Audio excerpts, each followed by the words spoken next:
Hi, I'm Julie. I'm a journalist and I like to drink tea.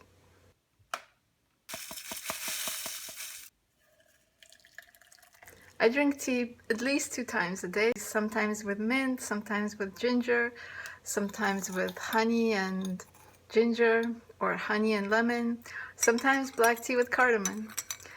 I've been to around 40 countries and I speak at least 3 languages. And today we're going to talk about honey, or honeybees, a different variety of them.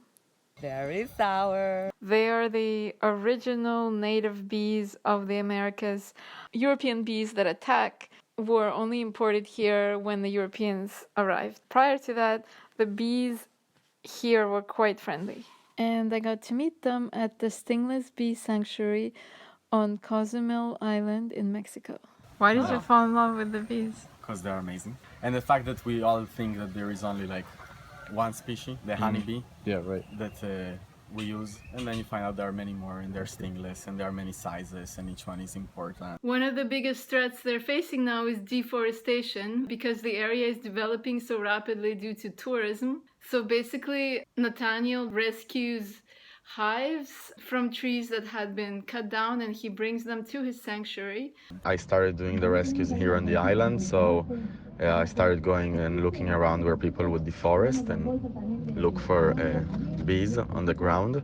And then people got to know me and they started calling me. It's the Mayan tradition to keep mostly the melipona bee. The tradition of beekeeping usually it's passed from father to son to son. So it's a lineage, you know. Mm-hmm. They put them in logs, not in boxes, if they keep it in the Mayan, as the Mayan tradition. These are wax pots, and inside they put honey, and inside they put pollen. And this is the queen. Say hi to the queen. Hey, hello. Whoa.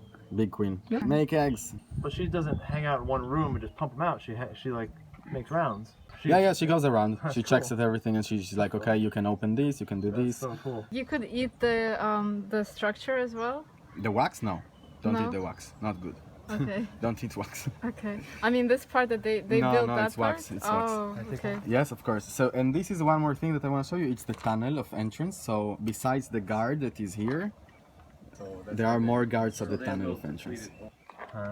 So, one interesting thing is the smallest social bee in the world. We assume, but we're not sure. But Okay. that's what we think. Ooh, Come. what's this sticky thing?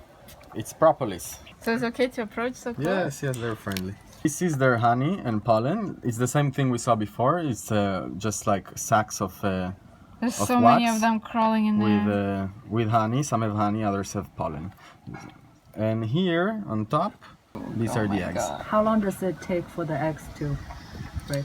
19 days. 19 days Yes. for the eggs to become Yes. bees. If you go to the jungle and you meet stingless bees, the only species that will attack you as soon as they see you is this species. It's called Scaptotrigona pectoralis, which means, in Maya it's called kansak, which means yellow, but they look orange. But the Mayans say that if you look at them in the sun, they look yellow.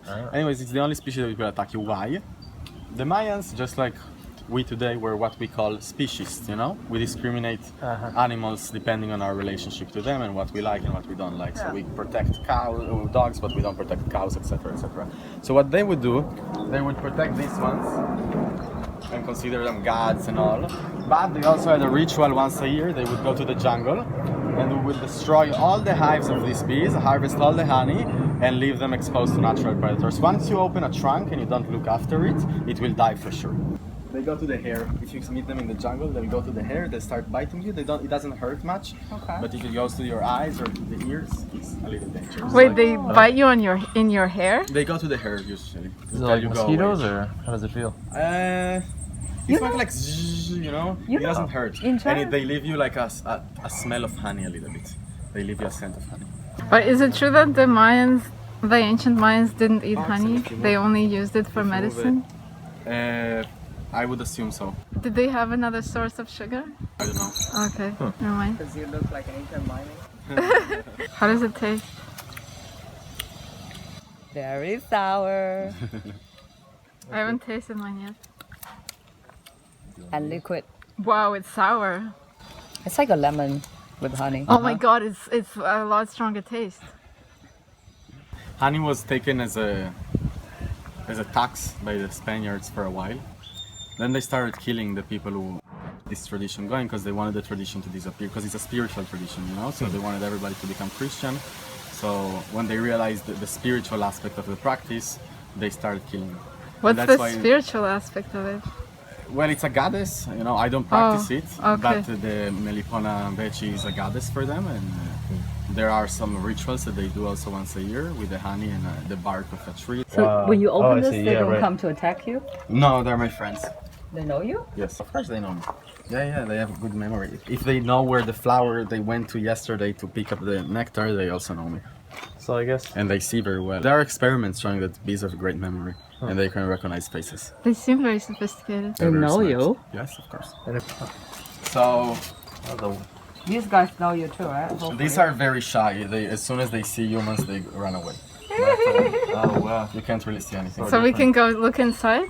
Yes, but there is nothing inside. Oh. Everything is covered. So this is another. This species, when it finds a trunk or a cavity, they're here? they create their own layer of protection. wow. They're inside. Inside, yes, they're on inside. How do they come? Oh, they are here. That's their entrance. Oh, This is called Nanotrigona perilampoides, and now that I'm gonna put them back later, you can take a look at them. They're a lot smaller. So why do you grow these ones? You just for fun? All of them is for conservation. I don't touch their honey ever because I don't need honey for survival. So please like and subscribe, and I'm gonna go make myself a cup of tea.